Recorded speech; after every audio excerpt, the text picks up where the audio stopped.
Hello everyone, this is Char from the Archer and Olive design team, and today I'm going to be showing you how to do some Halloween doodles that you can put in your bullet journal.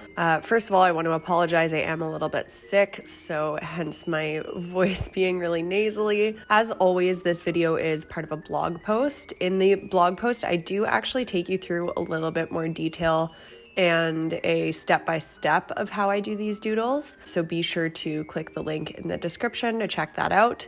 So basically, I started off by sketching out all of my doodles in pencil, and then I'm going to go in with some color. So I'm using the calligraphs primarily to color these in.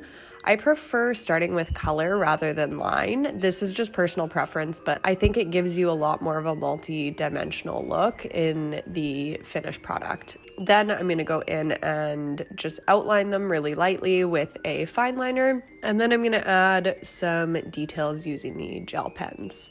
Once again, be sure to check the blog post for some more detailed and step-by-step guidance on how to do these doodles. I will catch you in the next one.